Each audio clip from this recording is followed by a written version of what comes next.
നിലമ്പൂരിൽ ആര് ജയിക്കും? ഉപതെരഞ്ഞെടുപ്പിൽ LDFും UDFും ഒപ്പത്തിനൊപ്പം. നിലമ്പൂരിന്റെ രാഷ്ട്രീയ ചരിത്രം അറിയാം. നിലമ്പൂരിൽ നടക്കാനിരിക്കുന്ന ഉപതെരഞ്ഞെടുപ്പിന് ഇടതു വലതുപക്ഷ ചേരികൾ തമ്മിൽ ഒരു കനത്ത പോരാട്ടം തന്നെ ഉണ്ടാകുമെന്നതിൽ സംശയം വേണ്ട. വർഷങ്ങൾക്ക് ശേഷമാണ് നിലമ്പൂർ മണ്ഡലത്തിൽ UDFും LDFും തമ്മിൽ മുഖാമുഖ പോരാട്ടത്തിന് ഒരുങ്ങുന്നത്. സ്വതന്ത്ര സ്ഥാനാർത്ഥിയുമായി ആയിരുന്നു വർഷങ്ങളായി കോൺഗ്രസിന്റെ പോരാട്ടം. മുൻ കോൺഗ്രസ് അംഗമായിരുന്ന PV അൻവർ LDFിന്റെ സ്വതന്ത്ര സ്ഥാനാർത്ഥിയായി ജയിച്ചതോടെയാണ് LDF മണ്ഡലം തിരിച്ചുപിടിച്ചത്. അതെ, അൻവർ മുഖ്യമന്ത്രിക്കും LDFിനുമെതിരെ യുദ്ധം പ്രഖ്യാപിച്ച് രാജിവെച്ചതോടെ നിലമ്പൂർ ഉപതെരഞ്ഞെടുപ്പിന് കളമൊരുങ്ങുകയും ചെയ്തു. കഴിഞ്ഞ 60 വർഷത്തെ ചരിത്രത്തിൽ മൊത്തം 16 നിയമസഭാ തെരഞ്ഞെടുപ്പുകളാണ് ഈ മണ്ഡലത്തിൽ നടന്നിട്ടുള്ളത്. ഈ 16 എണ്ണത്തിൽ 2 എണ്ണം ഉപതെരഞ്ഞെടുപ്പുകളാണ്.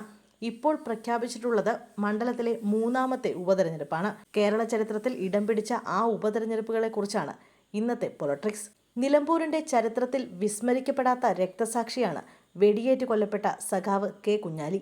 കേരളത്തിൽ വെടിയേറ്റ് മരിച്ച ഏക MLAയും സഖാവ് കുഞ്ഞാലിയാണ്. ഏറനാട് കമ്മ്യൂണിസ്റ്റ് പ്രസ്ഥാനത്തിന് തുടക്കമിടുകയും നിലമ്പൂരിന്റെ പ്രഥമ MLAയുമായിരുന്നു സഖാവ് കുഞ്ഞാലി എന്നറിയപ്പെടുന്ന K. കുഞ്ഞാലി.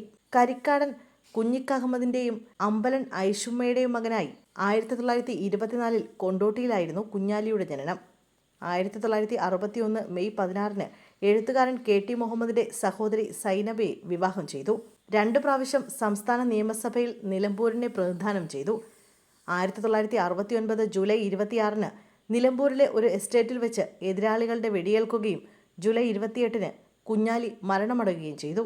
2 തവണ കുഞ്ഞാലിയോട് തോറ്റ ആര്യാടൻ മുഹമ്മദായിരുന്നു കേസിലെ 1ാം പ്രതി. എന്നാൽ ആര്യാടനെ കേസിൽ പങ്കില്ലെന്ന് പറഞ്ഞ് കോടതി അദ്ദേഹത്തെ വെറുതെ വിടുകയായിരുന്നു. K. കുഞ്ഞാലി വെടിയേറ്റ് കൊല്ലപ്പെട്ടതിനെ തുടർന്ന് 1970 നിലമ്പൂർ ഉപതെരഞ്ഞെടുപ്പ് നടന്നു. 6 മാസം കഴിഞ്ഞ് നടന്ന ഉപതെരഞ്ഞെടുപ്പ് ഫലം 1970 ഏപ്രിൽ 21 പുറത്തു വന്നപ്പോൾ കോൺഗ്രസ് സ്ഥാനാർത്ഥിയായി മത്സരിച്ച MP ഗംഗാധരൻ വിജയിക്കുകയായിരുന്നു. CPMലെ CP അബൂബക്കറിനെ തോൽപ്പിച്ചാണ് ഗംഗാധരൻ കന്നിയംഗം ജയിച്ചത്. മണ്ഡലത്തിലെ കോൺഗ്രസിന്റെ വിജയത്തുടക്കമായിരുന്നു ഇത്. പോലീസ് പ്രതി ചേർത്തിരുന്നില്ലെങ്കിലും കുഞ്ഞാലിയെ വെടിവെച്ചു എന്ന് കരുതപ്പെടുന്ന ഗോപാലൻ എന്നയാളെ 1971 ഫെബ്രുവരി 12 CPM പ്രവർത്തകർ കുത്തിക്കൊലപ്പെടുത്തിയിരുന്നു. പിന്നീട് ഒരു ഉപതെരഞ്ഞെടുപ്പ് വരുന്നത് 10 വർഷത്തിനു ശേഷം 1980-ലാണ്. 1977 കോൺഗ്രസ് സ്ഥാനാർത്ഥിയായി മത്സരിച്ച ആര്യാടൻ ആദ്യമായി നിലമ്പൂരിൽ നിന്നും ജയിച്ചിരുന്നു. എന്നാൽ 1980 കോൺഗ്രസ് പിളർന്നപ്പോൾ കോൺഗ്രസ് സ്ഥാനാർത്ഥിയായി ഉപതെരഞ്ഞെടുപ്പിൽ നിലമ്പൂരിൽ നിന്ന് മത്സരിച്ചത് TK ഹംസയായിരുന്നു. കോൺഗ്രസിൽ നിന്ന് വിട്ട് ആര്യാടനൊപ്പം കോൺഗ്രസ് യുവിൽ ചേർന്ന C. ഹരിദാസ് ആയിരുന്നു എതിർ സ്ഥാനാർത്ഥി.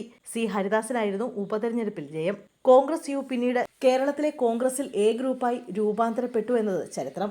1980 ആദ്യമായി അധികാരത്തിലെത്തിയ EK നായനാർ മന്ത്രിസഭയിൽ ആര്യാടൻ മുഹമ്മദിനെ മന്ത്രിയാക്കിയപ്പോൾ ആര്യാടനെ MLA ആക്കാൻ ഹരിദാസ് 10 ദിവസത്തിനകം രാജിവെച്ചു.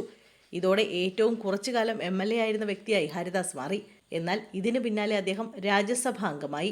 ആര്യാടൻ 1980 പൊന്നാനി ലോക്സഭാ മണ്ഡലത്തിൽ നിന്ന് ഇടതുപക്ഷ സ്ഥാനാർത്ഥിയായി മത്സരിച്ചതിനാലാണ് നിയമസഭയിലേക്ക് മത്സരിക്കാതിരുന്നത്. ലോക്സഭയിൽ തോറ്റ ആര്യാടനെയാണ് മന്ത്രിസഭയിലെടുത്തത്. ഉപതെരഞ്ഞെടുപ്പിൽ ആര്യാടനെ തോൽപ്പിക്കാൻ കോൺഗ്രസ് രംഗത്തിറക്കിയത് അന്നത്തെ യുവതുർക്കിയായിരുന്ന മുല്ലപ്പള്ളി രാമചന്ദ്രനെയായിരുന്നു. യൂത്ത് കോൺഗ്രസ് സംസ്ഥാന പ്രസിഡന്റ് എന്ന നിലയിലുള്ള പരിവേഷത്തോടെ മത്സരിക്കാനെത്തിയ മുല്ലപ്പള്ളി പക്ഷേ ആര്യാടനോട് തോൽക്കുകയായിരുന്നു. കുഞ്ഞാലിയോട് 2 തവണ തോൽക്കുകയും CPMനോട് കടുത്ത എതിർപ്പ് പ്രകടിപ്പിക്കുകയും ചെയ്തിരുന്ന നേതാവായിരുന്നു അതുവരെ ആര്യാടൻ മുഹമ്മദ്. കുഞ്ഞാലി വധക്കേസിൽ പ്രതിസ്ഥാനത്ത് വന്ന ആര്യാടനെതിരെ CPMലും അതിശക്തമായി എതിർപ്പും ഉയർത്തിയിരുന്നു. ആ ആര്യാടൻ CPM നേതൃത്വം നൽകുന്ന മുന്നണിയുടെ സ്ഥാനാർത്ഥിയായി അതേ മണ്ഡലത്തിൽ മത്സരിച്ച് ജയിച്ച കാഴ്ചയായിരുന്നു അന്നത്തേത്. 1987 മുതൽ 2011 വരെ ആര്യാടൻ മുഹമ്മദ് തന്നെയായിരുന്നു നിലമ്പൂരിന്റെ പ്രതിനിധി. ഇങ്ങനെ ചരിത്രത്തിൽ ഇടം പിടിച്ച പ്രത്യേകതകളുള്ള 2 ഉപതെരഞ്ഞെടുപ്പുകൾക്കാണ് ഇതിനു മുമ്പ് നിലമ്പൂർ സാക്ഷ്യം വഹിച്ചത്. ഒന്നിൽ UDF വിജയിച്ചപ്പോൾ രണ്ടാമത്തേത് LDFന് അനുകൂലമായ വിധിയെഴുതിയതാണ് നിലമ്പൂരിന്റെ ചരിത്രം. ആദ്യ 2 ഉപതെരഞ്ഞെടുപ്പുകൾക്കിടയിൽ 10 വർഷത്തെ ഇടവേളയായിരുന്നുവെങ്കിൽ 3ാം ഉപതെരഞ്ഞെടുപ്പ് വരുന്നത് 45 വർഷത്തിന് ശേഷമാണ്. 2016 ആര്യാടൻ മുഹമ്മദിന്റെ മകൻ ആര്യാടൻ ഷൗക്കത്തിനെ പരാജയപ്പെടുത്തി PV അൻവറാണ് മണ്ഡലം പിടിച്ചെടുത്തത്. 2021 അൻവർ തന്നെ വിജയിച്ചു. ഈ തെരഞ്ഞെടുപ്പിൽ കോൺഗ്രസിന്റെ പരാജയത്തിന് ചരട് വലിച്ചത് ആര്യാടൻ ഷൗക്കത്ത് തന്നെയാണെന്നും പരോക്ഷ ആരോപണങ്ങൾ ഉയരുന്നുണ്ട്. ജൂൺ 19 നിലമ്പൂരിൽ ഉപതെരഞ്ഞെടുപ്പ് നടക്കും. ജൂൺ 23 വോട്ടെണ്ണൽ.